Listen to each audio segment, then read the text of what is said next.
Hi అండి, అందరికీ నమస్కారం అండి. ఫ్రెండ్స్, ఇప్పుడు అందిన వార్త. ఇక ఆగస్టు 7వ తారీఖున కొత్త పథకం ఒక్కొక్కరికి 25,000 అంటూ అప్డేట్ అయితే రావడం జరిగిందండి. అయితే ఇందుకు సంబంధించిన పూర్తి వివరాలైతే మన వీడియోలో తెలుసుకుందామండి. అంటే ఆగస్టు 7వ తారీఖున ఏ కొత్త పథకం ప్రారంభిస్తున్నారు ఏంటి అనేది క్లారిటీగా తెలుసుకుందామండి. వీడియో మాత్రం పూర్తి వరకు చూడండి ఫ్రెండ్స్, అప్పుడే మనకి పూర్తి సమాచారం అయితే తెలుస్తుంది. ఇక లేట్ చేయకుండా టాపిక్లోకి వెళ్ళిపోదాము. ఇక రాష్ట్రంలోనే చేనేత కార్మికులకు కూటమి ప్రభుత్వం అదిరిపోయే గుడ్ న్యూస్ అయితే చెప్పింది. నేతన్నలకు అండగా ఉండేందుకు నేతన్న భరోసా అనే సరికొత్త పథకాన్ని తీసుకురాబోతుంది. జాతీయ చేనేత దినోత్సవం సందర్భంగా ఆగస్టు 7వ తేదీన ఈ పథకాన్ని అధికారికంగా అమలు చేసేందుకు ప్రభుత్వం ముహూర్తం కూడా ఖరారు చేసింది. ఇక ఈ పథకం కింద అర్హులైన ప్రతి నేతన్నకు ప్రభుత్వం 25,000 చొప్పున ఆర్థిక సహాయం అందచేయనుంది.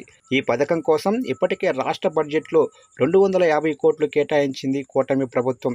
అందుకే ఈ పథకాన్ని అమలు చేసేందుకు అన్ని చర్యలు చేపట్టింది. అయితే ఈ పథకానికి అర్హులు ఎవరికి ఈ పథకం అమలు అవుతుందనే విషయంపై చేనేత జౌళి శాఖ ఇప్పటికే కసరత్తు పూర్తి చేసింది. రాష్ట్ర వ్యాప్తంగా సుమారు 54,000 మంది అర్హులైన చేనేత కార్మికులు ఉన్నట్లు అంచనా వేసింది. అయితే కూటమి సర్కారు ఎన్నికలలో హామీ ఇవ్వనప్పటికీ నేతన్నలకు ఆర్థిక భరోసా అందించేందుకు ఈ పథకాన్ని అమలు చేసేందుకు సిద్ధమైంది. సొంత మగ్గం ఉన్నవారు కూడా ఈ పథకానికి అర్హులేనని ప్రభుత్వం స్పష్టం చేసింది.